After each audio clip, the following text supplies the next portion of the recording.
Hello everyone. Today I would like to share with you my discussion on the interplay of economics, ideology, power, and education curriculum knowledge.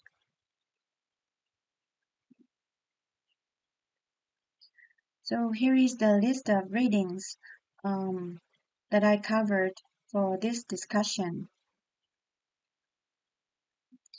And I also noticed the number of keywords for this week's reading, including again history, ideology, education, curriculum, knowledge, reproduction, power, capital, neoliberalism.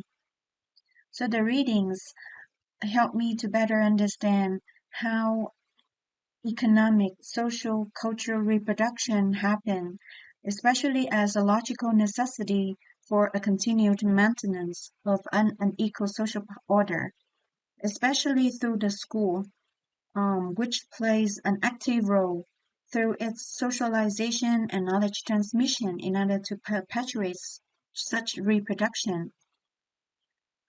So to help facilitate your following, I drafted these visual diagrams showing the intricate relationships between the different factors and actors that influence economic, social, and cultural reproduction.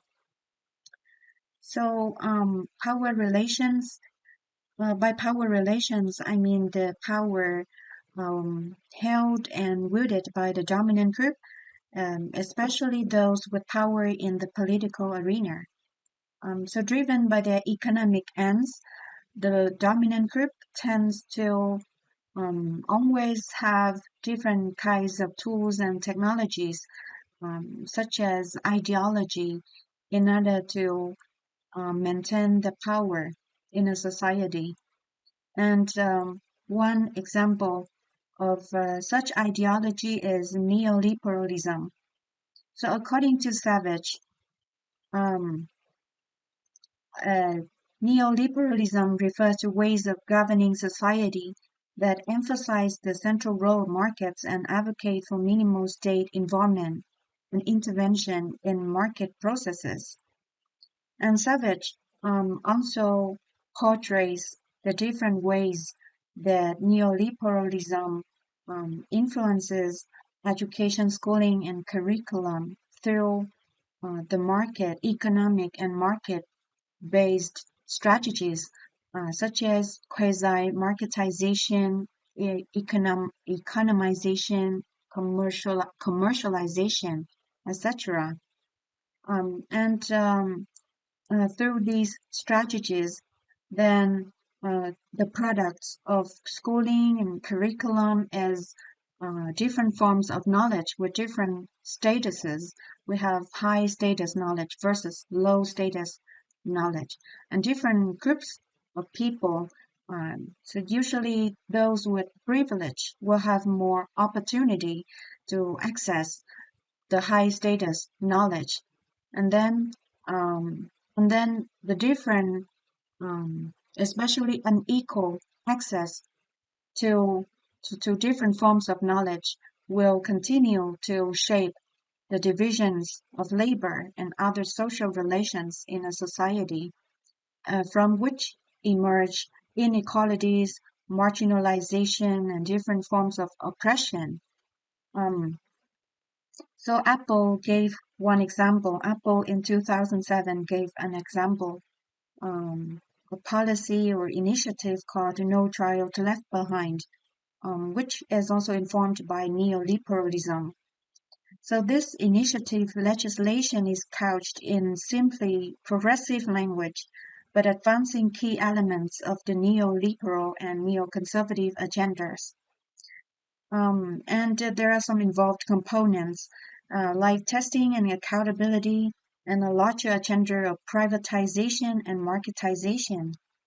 For example, the growth of voucher and privatization programs under No Child Left Behind initiative links strict accountability demands with greater access to funding for private schooling, thereby advancing the marketization of education. In other words, neoliberalism demands ongoing proof that actions are being carried out both efficiently and appropriately. Um, and uh, this example also resonates with what the Lisovoy and Sardillo proposed in their reading. Um, and I would like to cite this, which can best summarize the interrelation between power, ideology, and educational schooling curriculum on page 2. In the educational context, power works through neoliberal ideology to rationalize market-oriented common senses that place the state and public under suspicion and situate the corporate model as the only viable design for education, and enact new practices and rituals of accountability that impose market discipline within everyday aspects of education, orienting social relationships in schools around individual responsibility and economic competitiveness. And these influences cause insecurity for teachers, not just with regard to their continuity of employment, but also regarding their senses of professional competence. Um, so overall, neoliberalism's influence on education has led to knowledge, thinking, and training being valued primarily for their ability to increase capital, especially economic capital, rather than for fostering civic capacities, preserving culture, understanding the world, or imagining and creating alternative ways of living together. Um, and I would like to share my personal experience in my Vietnamese context, which is considered as a socialist-oriented market economy. But Vietnam does not stand outside the game of neoliberalism.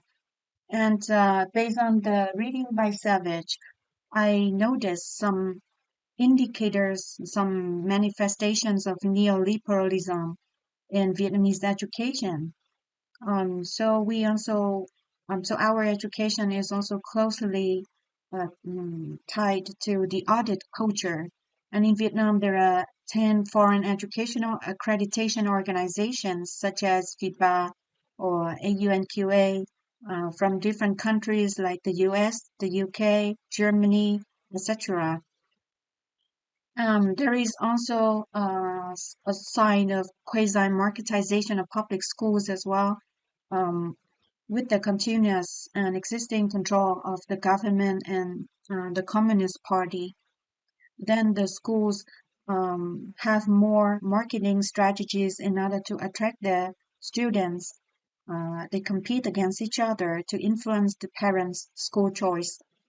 And we also have independent public schools. For example, my university, under the direct control of the Vietnam Ministry of Education and Training, has become the so-called um, autonomous university, with our increasing autonomy in finances, apart from some amount of funding from the government.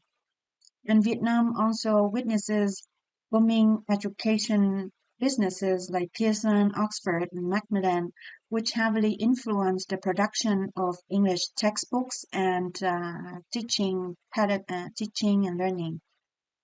And we also have booming English exams, IELTS, TOEIC, Cambridge test, such as Starters, Movers, etc., GRE, etc. Um, with the management and operation by British Council, um, IDP, ETS, etc. And neoliberalism also is also manifest in our curricular across the different educational levels, especially at the university level.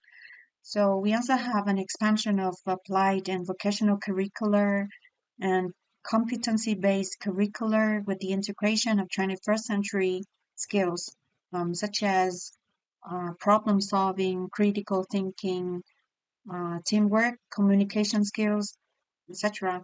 And in Vietnam, Western knowledge and research are more highly valued. and thus can help the students to have more access and opportunity for better job opportunities in the labor market. So what I learned from the readings, um, there are a couple of things here. So the readings resonates some key points proposed by Bourdieu in terms of the three forms of capital, namely economic capital, social capital, and cultural capital.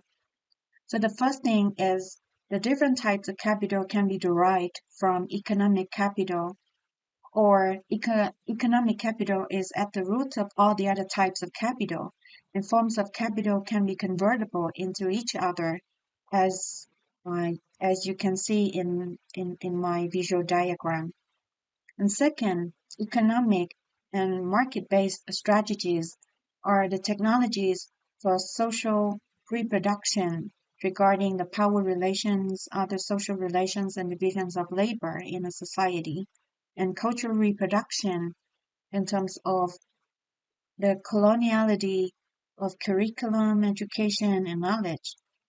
The third point is economic and cultural capitals can help to maintain the power relations or the social capital, according to Bourdieu.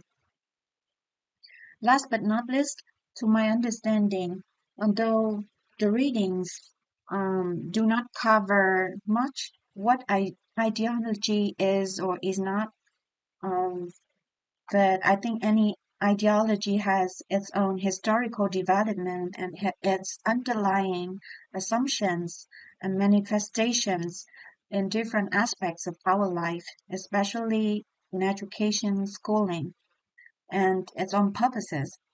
So, um, so to my understanding, I think ideology is something like neoliberalism is a representation and manifestations of economic ends or drives of power by the dominant group. It is also a tool or technology of power by the dominant group to achieve its economic ends and maintain their power. So what? So I think school administrators and educators need to be aware of the role of ideology in shaping education, schooling, curriculum, knowledge production and distribution, and even teaching and learning practices, so that it can help to balance the impacts of ideology and students' learning and growth as a whole person with their emotional, physical, social, and cultural well-being, not as an economic person only. And further, more critical research on the pros and cons of ideology, especially the ideology for whom and for what purposes, to inform the public of its historical development and its role in our society, so that we can consider promoting the positive side of the ideology and challenging, addressing the negative side. And finally, my concerns. So I have three questions here. First, as educators, how can we accommodate the neoliberal influences in our pedagogical practices? And second, what all said about neoliberalism, are human capital and lifelong learning not good things for us as individuals to pursue? And finally, how can we awaken and challenge our own deep and unconscious internalization of the not neutral principles which govern the existing social order, especially the unequal one? Um, so that's it for my discussion. Thanks for your listening, and I look forward to hearing your thoughts on this topic. Thank you.